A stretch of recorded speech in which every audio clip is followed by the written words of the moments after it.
Hey guys, so it's Chandra here again, and I want to do a follow-up reading because I did one for Jamie just a bit ago, but got a little bit more information on her situation and all, and I wanted to just get some more clarification for her, so figured we'd do another reading. Why not? So basically the situation is this. So she's kind of torn between two people.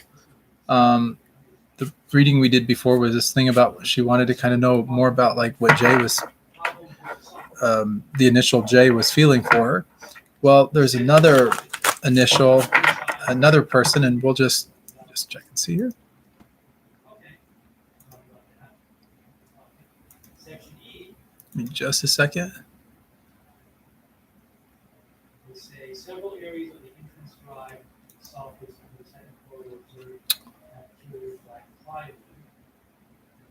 We'll just call this person F.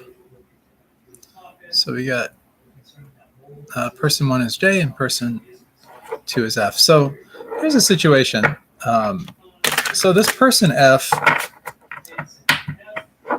Jamie cares a great deal for, loves, and this person wants to be in a relationship with her. F does. On the other hand, she's helped him out, in fact, helped him out with some legal matters and some different things like that financially. On the other hand, she's deeply in love with someone else, and this person's name starts with a J, and this person's like kind of her best friend, or this is at least who she considers like her best friend.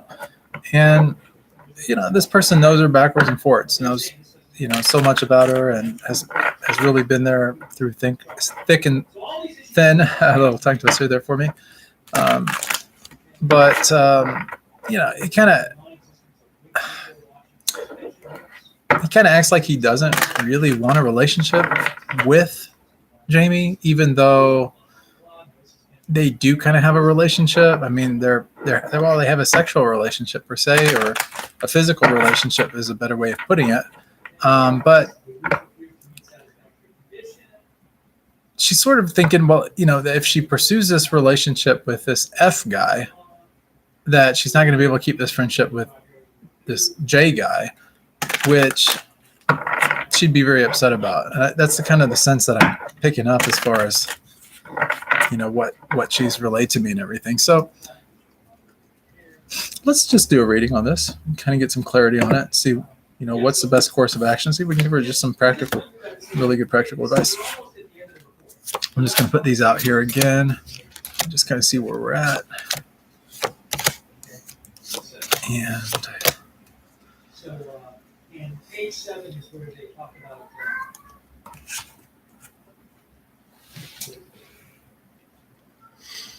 the waterproofing below the pool deck and entrance drive, as well as all of the planter waterproofing. Give me just a second, guys. I'm just kind of see what I can pick up here. The failed waterproofing is causing major structural damage. So,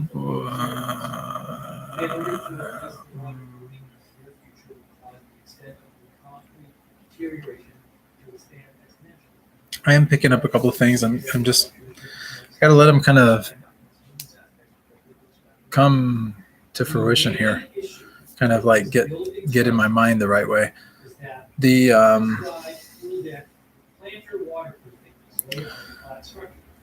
okay.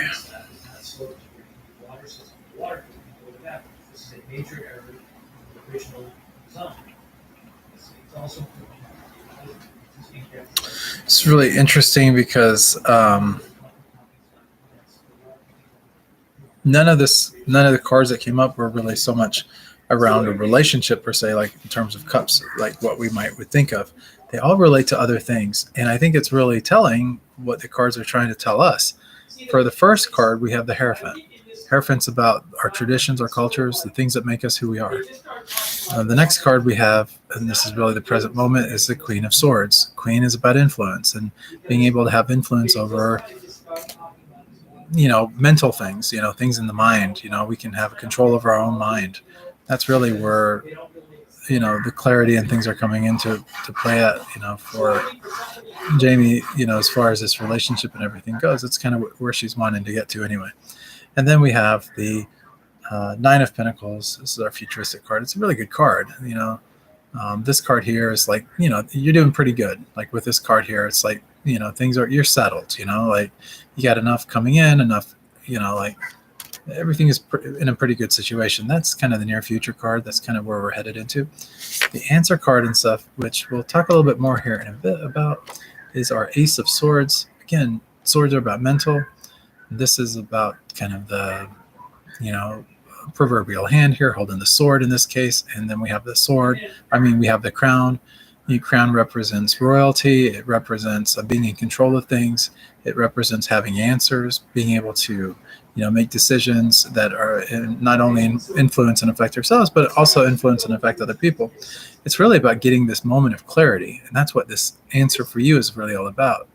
Jamie is just kind of getting some mental clarity and stuff, and then everything else just kind of will naturally progress and happen on its own. It's kind of what happens when this inner self-talk starts to happen. As you start to have these thoughts or these ideas or this thinking that starts to come, you will start to get some ideas. And as these ideas start to populate in your mind, you'll get more and more clarity. The other really cool thing about this reading is kind of what's going on now with this Queen of Swords having this mental influence over others and all, is there's this message also, this kind of the attitude and everything that goes into this is the Magician card. Now, the Magician card is in the Major Arcana. This is the, if you look right here, there's an Roman numeral 1 right there. I hope you guys can see that sort of okay. The Roman numeral is about, 1 is about new beginnings. It's also about the start of something, like the start of a new journey. Oh, I got like a little moth on me. I don't know if you guys can see the moth or not. He's kind of on my finger there. There he is. You guys see that? Oh, interesting. Okay, little buddy, you can go. Go and do something. He doesn't want to get off my finger, you guys. Oh, there he is. So anyway, sorry for the interruption. I love wildlife, not to kill anything. But anyway, so here's the thing. This Magician is also about having all of the inner resources, outer resources, everything you need in order to achieve your goal. You have those things. So your worries and things that concern you as far as like having to make a choice between one relationship over the other relationship, you got all the resources. You have everything you need in order to make the right decision and still not lose out on anything. So losing out on the relationship with the person that you consider your really good friend, this person that doesn't always seem to really feel like they want a relationship with you until they're actually with you, and then it seems like they act like they're in a relationship. I'm talking about this J initial character. Whereas like with F, this person really does want to be with you and shows that he really wants to be with you, and it would be like an easy decision to just go with that, but then you're afraid that you're losing out on the other because you do have strong feelings for both of these people, but your best friend in the whole world, this person that knows you better than anybody else, that seems to be kind of where your heart is kind of yearning or more calling toward. And even though somebody may love us a lot, and it may be something that we should appreciate or we feel like we should gravitate toward, our heart may be like, we want to serve this other person more, or this might be the thing that we would really like, but unfortunately this person's not really reciprocating. What is really the answer to that? Well, the answer to these kind of dilemmas isn't as hard as people think. I know they seem like really challenging situations when we're in those kind of situations where, somebody really loves us, but we really love someone else, and that person that we love maybe they love somebody else, and it's sort of like nobody really wins in that kind of situation, because say you go with person A, then you're the person that you loved, you may be in this relationship, and maybe a good relationship. This person maybe shower you with love and flowers and serve you all day long. It may be very tempting to go in that direction, but there's that part of you that's really like, you care more about this other person over here. This is where you're putting all your time, tension, energy, and love into.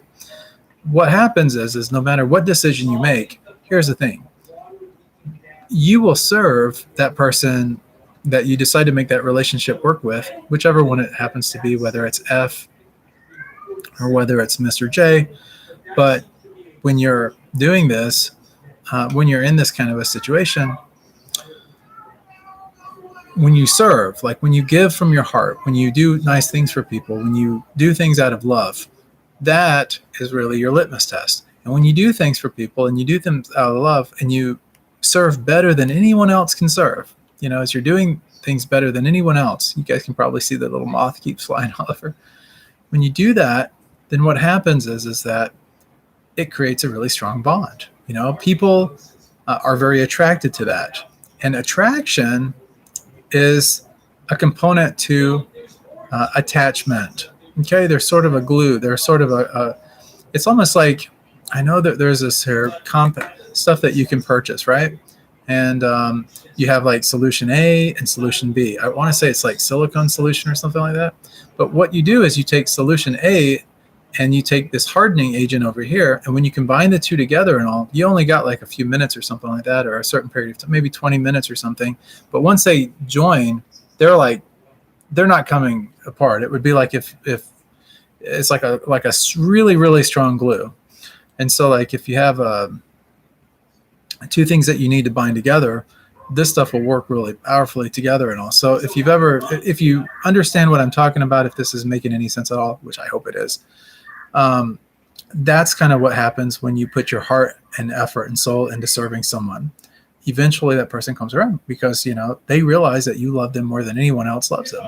This person that really does care for you, that you say this F character, that wants to be with you, and that this person, you're attracted to this person, maybe getting a deeper attachment to this person because of the way that they're serving you so well. And you're also reciprocating and serving this person also. So where you put your actions is where you're putting your heart, essentially. So this other person, Jay, if you switch gears and you're only serving this person and you really make it apparent and you're really like just doing the best you can to really help this person out, at some point there's a realization that this person gets at the subconscious level to where they really become really, really attached to you. And then they start reciprocating. It may take a while though, and you may not want to wait for that. I mean, some people, they just don't. But if you want to wait for that to happen and stuff like that, the ball is really in your court. Why? Well, you have this Queen of Swords right here. Queen of Swords is about, you're able to have the mental power, and queens are about asserting influence. They're very influential people. They can talk.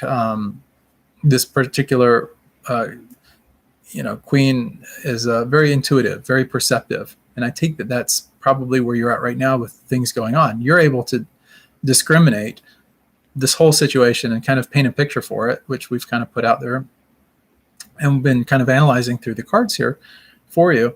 And that's really so at the end of the day, that's really what it is all going to boil down to. It's like whatever decision you make, that's where you're going to put your heart, your energy into. And where you put your heart and where you put your energy, that makes you very attractive to the whatever you're putting that focus onto. So it's sort of like, I heard it once. Somebody said, "What you think about, you bring about.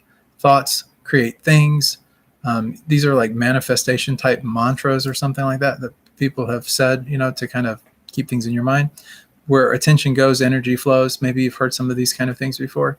Some of them are kind of metaphysical in nature, but the point is that they do have a basis, even outside of the realm of metaphysics and these kind of things, or spirituality and all that. It's where you put your focus, where you're putting your energy. When you're a student in school, for example, if you're focusing on your school, you're focusing on your learning, you're focusing on making good grades and doing that, and you're putting that's your central focus, then you tend to do better in school. But say you're a student in school, but you're also working a part-time job or something like that, or maybe even a full-time job. If you're putting more of your focus on the job and less of it on school, the school may suffer some, and you may get a little bit of backlash from that. But where you're putting your energy on the job and all, you may end up getting a promotion. You may end up getting an accidental raise or something and not even know, like, oh, wow, they're really taking attention because of that reciprocation factor. Because what you're putting your energy into, that's essentially what's going to give you energy back. Okay, so that's kind of the key here. So as far as like Jay, I'm picking up that it's really in your court. If you want Jay to really give you the focus and the attention and stuff that you're getting from Fred,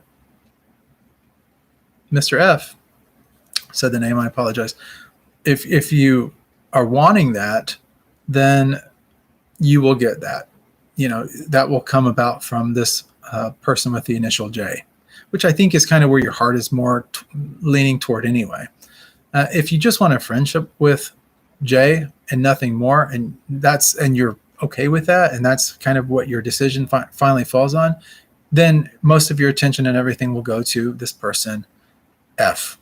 So this person F will be the person that you will give most of your attention and energy to, and eventually in time and all, this other person will start to give more of their energy and more of their attention to other people, other engagements, whatever they're into as well. So it's really up to you, and that's really the best that I can do for you on this. I hope it helps. I mean, I hope that we were able to shed a little bit of light on things and all. Don't even have to finish the reading, because that was pretty much the everything that I was picking up intuitively. That's where I'm getting a lot of information from, as far as just picking it up. So I just wanted to put that out there for you. Guys, if you guys have any questions or concerns, or you'd like to give some advice or anything like that, if there's any other divination practitioners or anything like that, by all means, share the advice or whatever you're picking up and stuff in the comment section below the video. Guys, if you just want to help the monks out or whatever, you can do that at helpbydonating.com. Just want to throw that out there. And then, of course, if you want to subscribe to the channel, feel free to do that. And also, once you subscribe, hit the bell notification so that you just know when we're online, so that if you want to get some questions answered, it's the middle of the night, you're bored, whatever, you can jump on, you can see what we got going on, and then we can all just kind of hang out together. It'd be kind of cool. So anyways, guys, it was fun doing this, and I hope that you get some value from watching. And if that's the case, I will hope to see you guys on the next episode of Indirect Knowledge. Take care of yourself, take care of each other's, and I will see you guys soon. Much love.